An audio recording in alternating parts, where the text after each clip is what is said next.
bagian dari al-Fatihah adalah doa. Pertama kemudian itu doa inas doa mustaqim.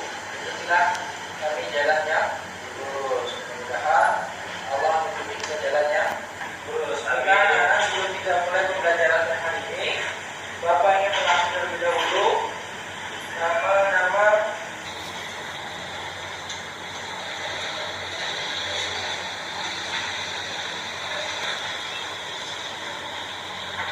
saudara Imam. Tak ada, Pak. Oh, tidak masuk ya? Tidak masuk, Pak. Saudara Ali. Tidak ada, Pak. Lupa dia. Lupa. Anis. Tidak ada, Pak. Alif. Tidak ada. Oh, tidak ada.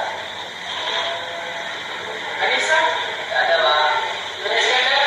Ada, Pak. Oh, ada ya. Kamu rajin Iskandar. Ya, Pak. Siapa ini? Zulkarnain ada? Ada, Pak. Baiklah. Ternyata hanya satu saja yang masuk. Tidak apa-apa. Biasa sekarang ini masa COVID-19. Ya, Pak. Jadi mereka tidak sekolah takut mungkin karena corona. Ya, Pak. Tapi kamu sebal ya, Iskandar ya. Pak. Corona. Mudah-mudahan perlindungan dari Allah dari corona. Ya, alhamdulillah sudah Bapak absen. Siapa-siapa yang masuk, siapa-siapa yang tidak masuk. Selanjutnya Bapak akan jelaskan materi selanjutnya yang dilanjutkan dari kemarin, yaitu tentang para nabi, yaitu Nabi Yunus. Sekarang kita tentang Nabi Muhammad. Tema kita pada hari ini adalah Nabi Muhammad rahmat bagi seluruh alam. Baiklah, Bapak sedikit.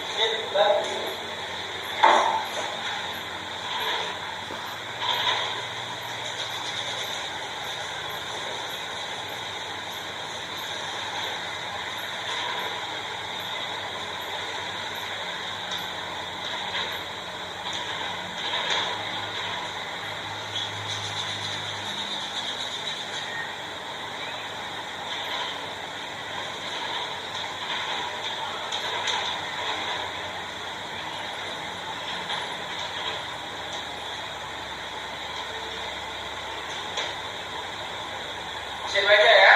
Bisa, Pak.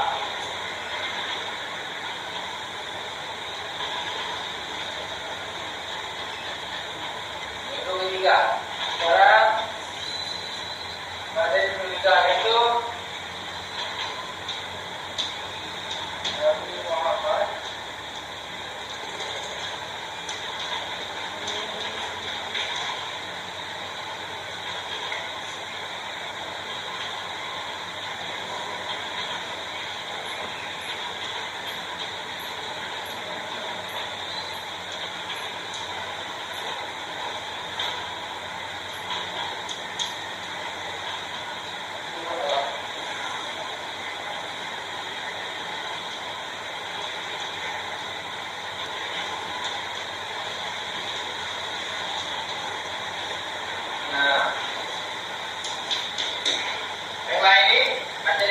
Nabi Muhammad rahmat bagi seluruh alam. Ada yang tahu?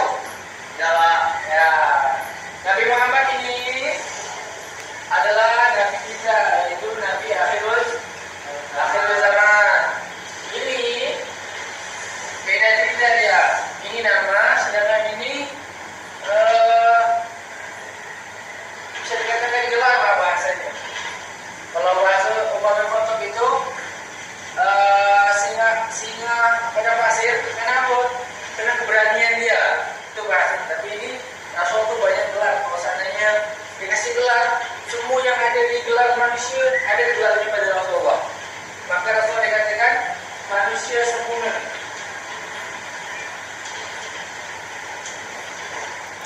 Nah, baiklah. Nabi Muhammad rahmat bagi seluruh alam. Ini kita ambil dari dalil Al-Quran, surah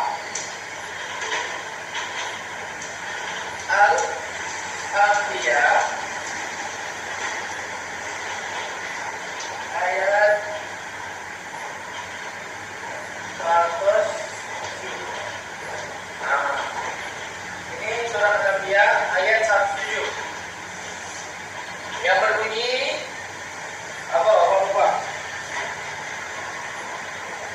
Wa ma arsalka illa rahmatan lil alamin. Nah, bentar ya.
illa rahmatan lil alamin. Itu kata apa?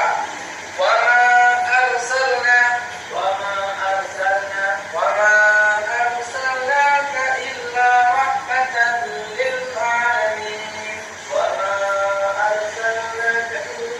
rahmatan lil alamin. Pandai kamu sekarang. Ini bro. Ini Al-Qur'annya. Ini nama ayatnya. Ayat surah Al-Anbiya ayat 107. Apa sih ayat ini? Ayat ini menjelaskan kepada manusia atau hamba-Nya Allah atau umat Nabi Muhammad bahwasanya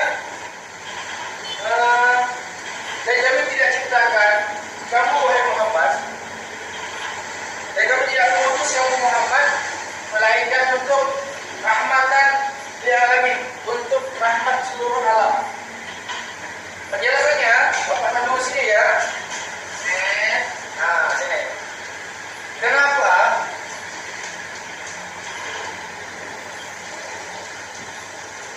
Nabi Muhammad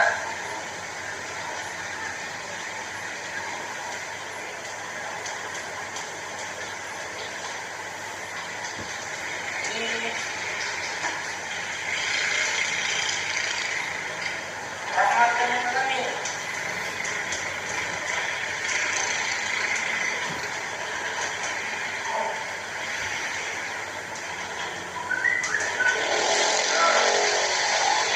Pertanyaannya, kenapa Nabi Muhammad dikatakan rahmatan lil alamin? Siapa itu? Bapak jelaskan. Nabi Muhammad dikatakan lil alamin ini karena Rasulullah SAW berdakwah bukan saja untuk umat Islam. Kalau seandainya Rasulullah berdakwah hanya untuk orang Islam, maka tidak ada orang Islam. Karena Rasulullah itu lahir, Umar bin Khattab, Bilal, semuanya orang yang bukan Islam. Tetapi Rasulullah dakwah kepada mereka sehingga mereka masuk Islam. Yang pertama. Yang kedua, ketika Rasulullah dilahirkan, ciptalah rahmatan lil alamin. Kenapa? Dari yang terkecil sampai yang terbesar, semuanya diajarkan oleh Rasulullah. Dari yang kepemimpinan sampai yang di bawah kepemimpinan. Dari presiden contohnya, itu sudah dijelaskan oleh Rasulullah SAW. Bagaimana tata cara memimpin yang benar. Dan juga coba lihat kita tentang zaman jahiliyah. Zaman jahiliyah itu yang kita ketahui zaman kebodohan. Kenapa sih dibilang zaman kebodohan? Karena pada zaman jahiliyah itu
Nah, itu hanya manfaat perempuan. Tapi ketika Rasulullah SAW diangkat oleh Rasulullah menjadi Nabi, jadi Rasul, maka zaman jahiliyah ini sirna.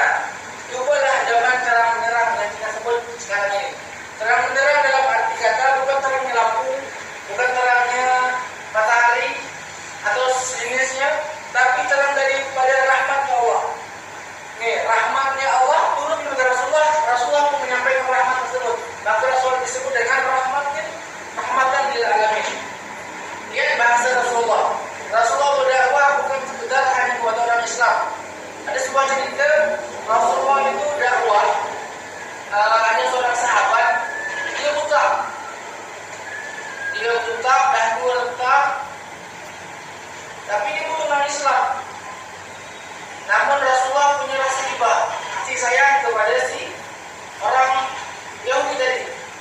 Orang Yahudi itu hidupnya sebatang kara saja. Ketika itu Rasulullah setiap hari datang ke rumah si buta tersebut, memberi makan, memberi minum setiap harinya. Ketika itu, ini singkat cerita, Rasulullah meninggal.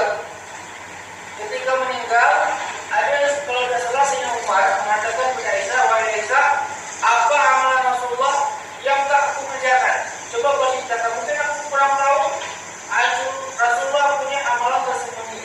Lalu Aisyah mengatakan, wahai Umar, kalau tidak salah Umar, tapi siapa itu lupa saya. Umar kepada Aisyah bilang kepada Umar, wahai Umar, Rasulullah itu tiap hari ada amalannya. Apa yang bisa Umar? Rasulullah itu kalau udah pagi dan siang dan sore, Rasulullah selalu pergi ke tempat orang Yahudi atau ke rumah orang Yahudi. Lalu Umar mengatakan, apa yang dilakukan oleh Rasulullah? Rasulullah beri makanan kepada orang yang tersebut. Karena orang Yahudi itu orangnya buta. Lalu Sayyidina Umar pergi ke tempat yang ditunjukkan oleh Aisyah tadi.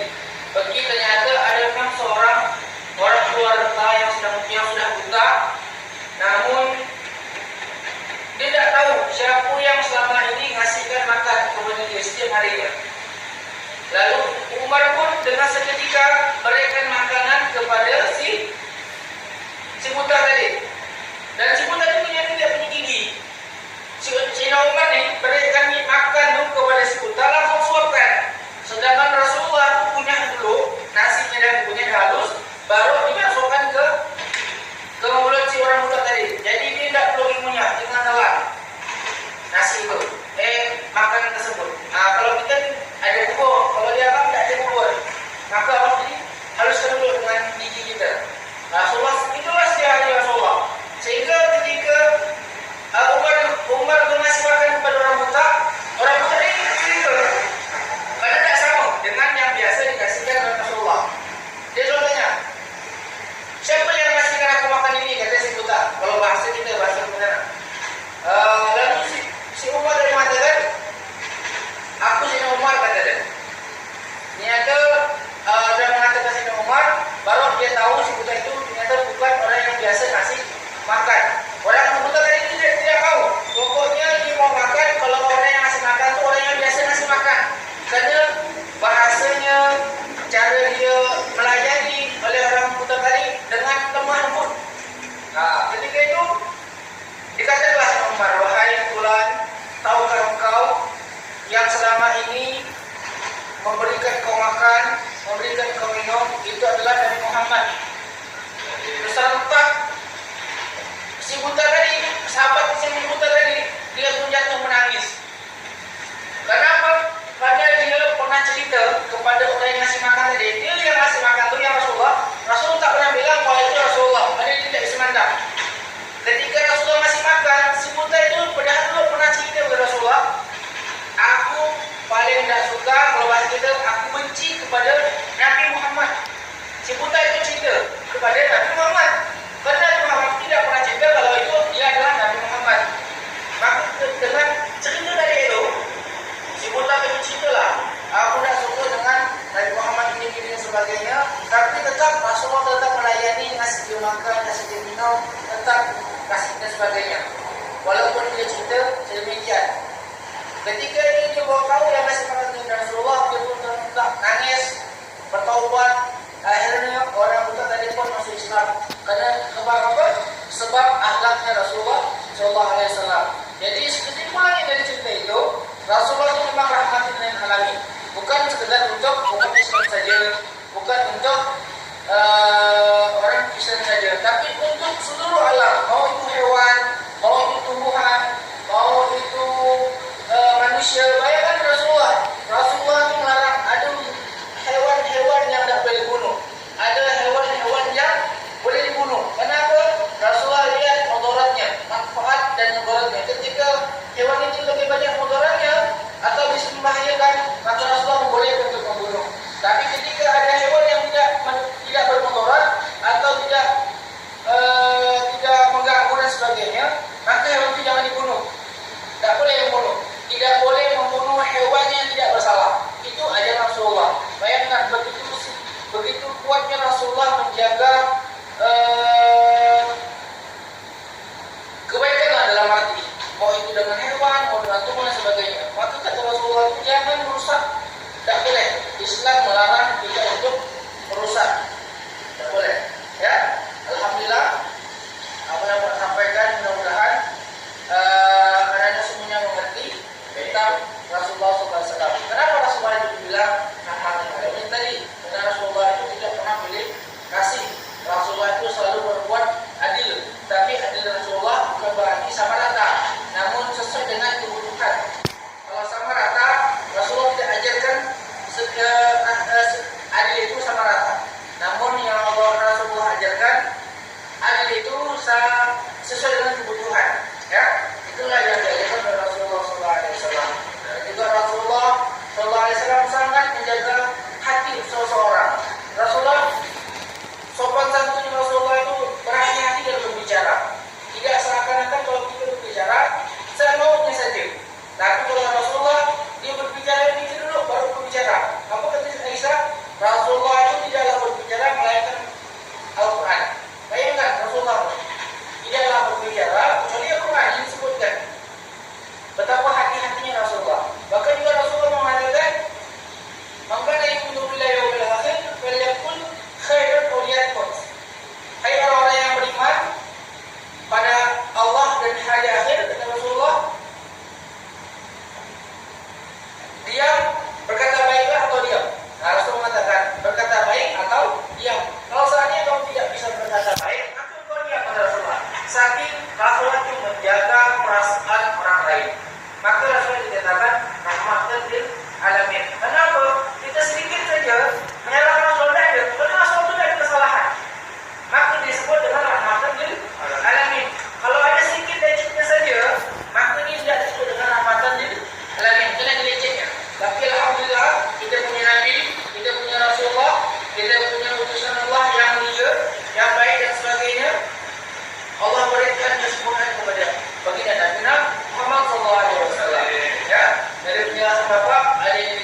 kan?